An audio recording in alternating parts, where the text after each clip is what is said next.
A noite caía pesada sobre os canaviais de uma fazenda no interior da Bahia. O ar estava impregnado de fumaça das fogueiras, misturado ao cheiro de suor e cansaço que vinha da senzala.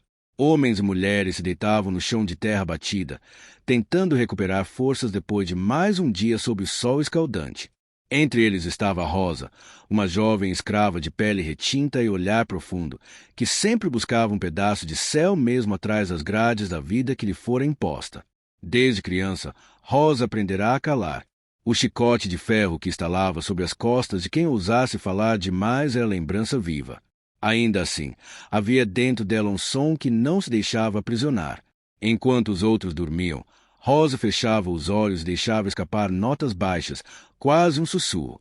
Era como se sua voz fosse um segredo guardado entre ela e a noite.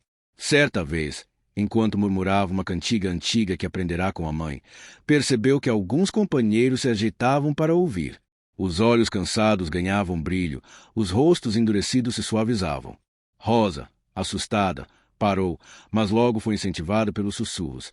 Canta, Rosa, sua voz afasta a dor. Aquele instante marcou o início de algo que ela não compreendia, mas se a fortalecia. Os feitores não tardaram a notar. Durante o trabalho nos canaviais, Rosa era observada com mais atenção. Um capataz comentou entre risadas: "Essa aí tem voz de passarinho preso na gaiola." A frase, dita como deboche, carregava uma verdade que Rosa ainda não reconhecia. Sua voz tinha poder, mesmo em meio à opressão. Numa tarde abafada, quando a chuva ameaçava cair, Rosa cantou baixinho para si mesma. O vento pareceu mudar, e os escravos ao redor ergueram a cabeça. Não era apenas melodia, era esperança disfarçada em notas. Foi nesse momento que ela percebeu que, apesar das correntes nos pulsos e da dor no corpo, havia dentro dela uma liberdade que ninguém poderia arrancar. E assim, na escuridão da senzala, nasceu a certeza de que sua voz era mais do que um consolo, era resistência. O sol surgia implacável, dourando os canaviais e castigando os corpos curvados sobre a plantação. O som das foices cortando os talos se misturava aos gritos dos feitores. Rosa trabalhava com os braços doloridos, mas a mente sempre encontrava refúgio em melodias que apenas ela ouvia. A cada golpe, um compasso se formava em sua cabeça, como se a vida lhe desse ritmo para suportar o peso da escravidão. Num certo dia, ao final da labuta, os escravos se reuniram em torno da fogueira improvisada. Alguns contavam histórias de terras distantes, outros simplesmente fechavam os olhos em busca de paz. Rosa, sentada em silêncio, foi novamente instigada. Canta, Rosa. Sua voz é bálsamo. Com hesitação, ela começou a entoar uma cantiga que falava de rios largos e ventos livres. Sua voz, doce e firme, cortava a noite como um sopro de vida. Os olhares se ergueram, os sorrisos surgiram timidamente. Era como esse, por instance, todos pudéssemos questores carenis. Até mesmo o feitor que rondava parou, curioso. "Quem é essa que canta?" murmurou, intrigado. Rosa baixou a cabeça, temendo punição, mas o silêncio que seguiu revelou algo novo. Sua voz despertava atenção além da senzala. No dia seguinte, foi chamada a Casa Grande. O coração batia descompassado enquanto subia os degraus que nunca imaginara pisar. A senhora da fazenda, uma mulher de gestos calculados e olhar frio, queria ouvir a tal escrava que, segundo os rumores, cantava como um pássaro raro. "Cante", ordenou, sem sequer levantar-se de sua cadeira. Rosa respirou fundo. Por um momento, desejou voltar à senzala, entre os seus, onde sua voz era partilha e esperança. Mas, diante da imposição, deixou escapar uma melodia suave, carregada de melancolia e ternura. A senhora ergueu as sobrancelhas, surpresa, e comentou: "Há beleza mesmo no que deveria ser silêncio." Naquele instante, Rosa compreendeu que sua voz, antes segredo da senzala, agora era também conhecida na Casa Grande. Mas junto com a admiração vinha o risco. Ser notada podia significar tanto uma oportunidade quanto uma nova forma de prisão. E dentro dela crescia uma certeza inquietante. Sua voz não era apenas dom, era destino. O canto de Rosa não demorou a se espalhar como sussurro pelos corredores da Casa Grande. O senhor da fazenda, homem de estatura imponente e semblante severo, ouviu falar da jovem escrava que possuía a voz de anjo. Movido pela curiosidade, ordenou que ela cantasse diante de convidados em um jantar. Para Rosa, a convocação soava como sentença. Naquela noite, os candelabros iluminavam a sala ampla, refletindo o brilho dos talheres de prata. Os senhores e senhoras, vestidos em sedas, ocupavam seus lugares, enquanto os escravos serviam discretos. Rosa foi trazida como atração, um pássaro exibido em jaula dourada. Seu coração pulsava forte, as mãos tremiam. Quando a ordem veio, fechou os olhos e deixou que a melodia fluísse. A canção falava de saudade, de mares que separavam povos, de correntes que pesavam no corpo e na alma. Sua voz enchia o espaço de forma tão intensa que o burburinho cessou. Os convidados, antes entretidos em conversas fúteis, silenciaram, absorvidos pelo timbre que transmitia dor e esperança ao mesmo tempo. A senhora da casa, satisfeita, exibia Rosa como troféu. O senhor, por sua vez, observava com interesse calculado, como quem descobre um tesouro que poderia render prestígio. Ao final da apresentação, aplausos contidos ecoaram, mas Rosa não se sentia vitoriosa. Sabia que cada nota oferecida custava um pedaço de sua liberdade. De volta à senzala, foi recebida com abraços e palavras de admiração. Você fez eles ouvirem nossa dor, disse um companheiro. Rosa sorriu, mas por dentro lutava contra o peso da exposição. O que antes era canto espontâneo, agora parecia arma que podia ser usada contra ela. Naquela madrugada, deitada sobre a palha, refletiu sobre o olhar dos senhores. Não havia ternura, apenas apropriação. Sua voz era vista como mais uma posse, assim como o açúcar, a terra e os corpos dos escravos. Ainda assim, Rosa sentiu uma chama crescer, a convicção de que, mesmo explorada, sua voz carregava a memória de seu povo. E essa chama, silenciosa mas persistente, seria combustível para os próximos passos de sua jornada. Os dias seguintes foram marcados por uma nova rotina. Rosa era frequentemente chamada à Casa Grande para cantar diante dos senhores e visitantes. A cada apresentação, sentia que sua voz era sequestrada, usada como ornamento para entreter aqueles que a mantinham em correntes. Embora não houvesse grilhões em seus pulsos nesses momentos, ela percebia que existiam correntes invisíveis, ainda mais pesadas. No engenho, os outros escravos olhavam para Rosa com mistura de orgulho e apreensão. Orgulho porque uma de suas vozes ecoava entre os brancos, revelando a humanidade que eles insistiam em negar. Apreensão porque a atenção dos senhores era perigosa. Podia significar punição mais severa ou separação. Cuidado, Rosa, dizia João, um velho escravo que já vira muitos serem levados para longe. Eles não enxergam sua alma, apenas o que podem usar de você. Rosa guardava essas palavras no coração.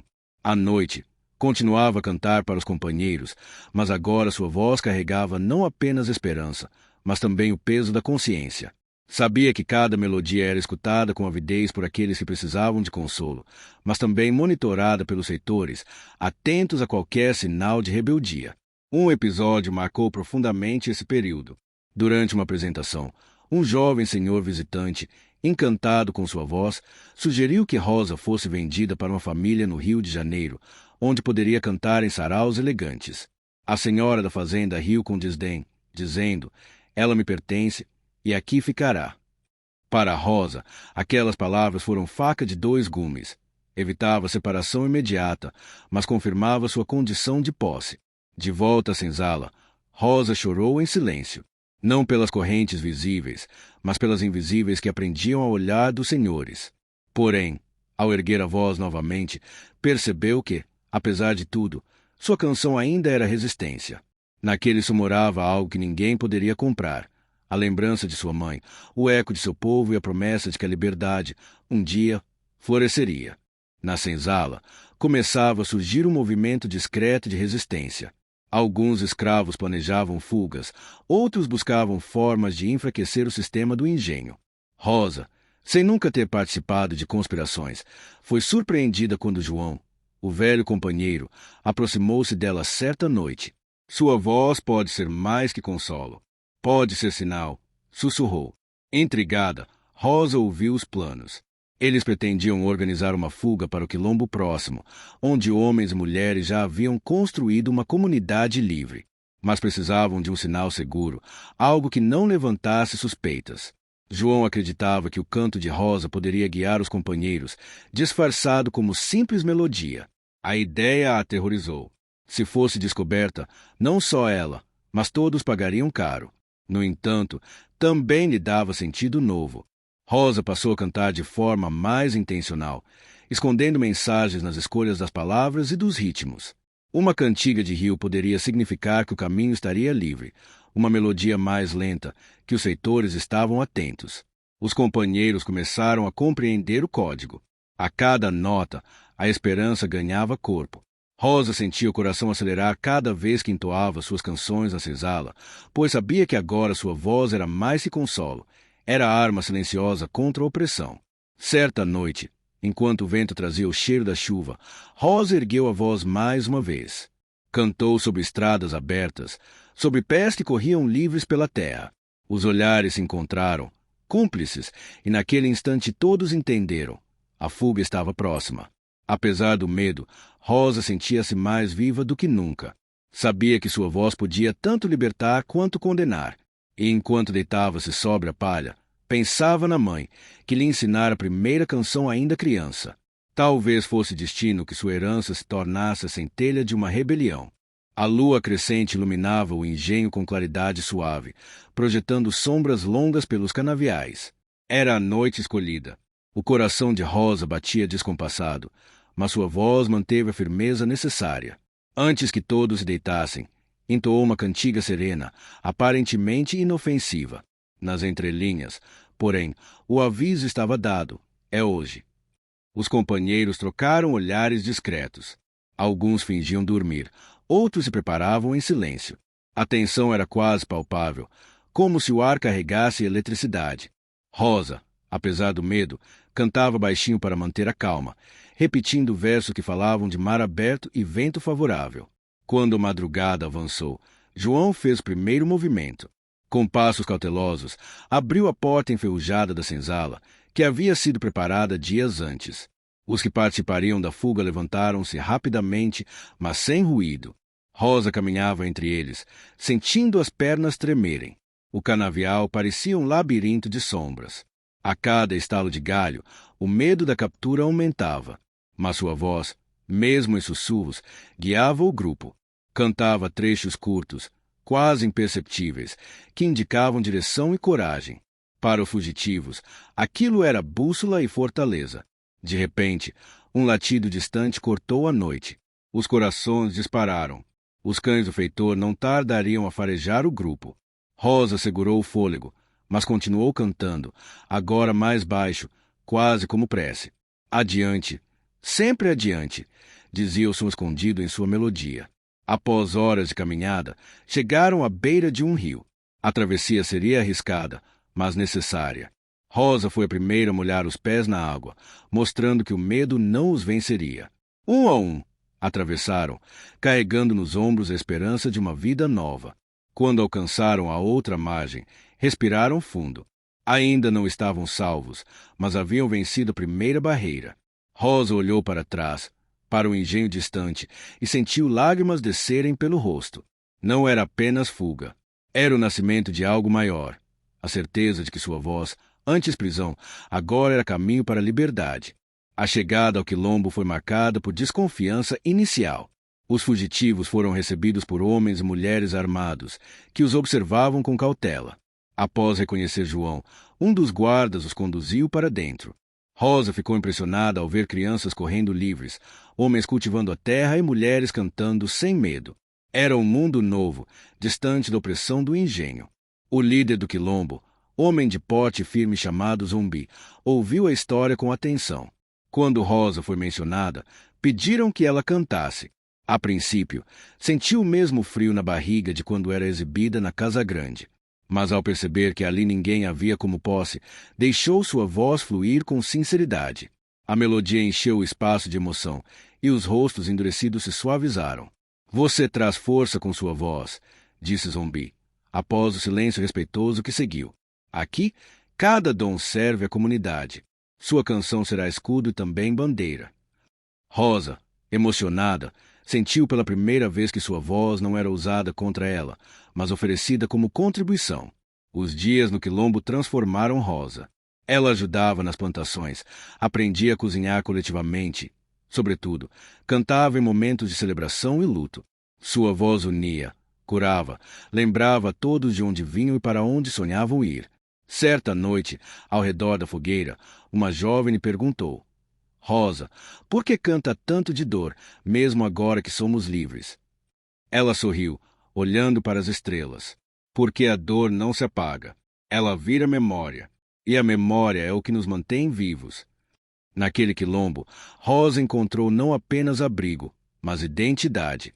Descobriu que sua voz, mais que melodia, era história viva de resistência. E percebeu que, embora tivesse escapado do engenho, sua luta ainda não havia terminado, pois muitos continuavam presos, esperando por sinais, por caminhos, por vozes que lhes mostrassem que a liberdade era possível. O tempo passou, e Rosa tornou-se figura respeitada no quilombo. Sua voz não apenas encantava, mas orientava. Quando novos fugitivos chegavam, cansados e feridos, era ela quem cantava para recebê-los, oferecendo alívio e esperança. Cada canção era como um abraço coletivo, lembrando que ali ninguém estava sozinho. Mas a paz era frágil. Notícias de expedições de caçadores de escravos chegavam constantemente. Os quilombolas sabiam que precisavam estar sempre preparados para lutar. Rosa, embora não empunhasse armas, compreendia que sua voz também era arma, capaz de fortalecer os corações. Numa manhã cinzenta, após notícia de que soldados se aproximavam, Rosa reuniu os companheiros ao redor da fogueira. Em vez de discursos, ofereceu-lhes uma canção. Cantou sobre correntes quebradas, sobre pés que não conheciam mais grilhões, sobre céus que se abriam para receber vozes livres. O canto ecoou pelas matas, firme e vibrante, como um grito coletivo de resistência. Na batalha que se seguiu, muitos tombaram, mas o quilombo resistiu. E entre os sobreviventes, todos lembravam do canto de Rosa, que lhes dera coragem para enfrentar o inimigo. A partir daquele dia, sua voz foi considerada sagrada entre eles, não por magia, mas porque simbolizava a memória e a força de um povo que não se curvava. Rosa envelheceu no quilombo, cercada por filhos e netos que aprenderam a cantar com ela. Quando perguntavam de onde vinha tanta força, respondia: minha voz nasceu da dor, mas cresceu na esperança. E agora vive em vocês. Anos depois, mesmo após sua partida, os descendentes continuaram a entoar suas canções. E é assim, a história de Rosa atravessou gerações, não como escrava que cantava para os senhores, mas como mulher que transformou a dor em arma de liberdade. E no eco de suas melodias, parecia que o céu realmente se abria, reconhecendo que a voz de Rosa, antes aprisionada, agora pertencia à eternidade da memória coletiva.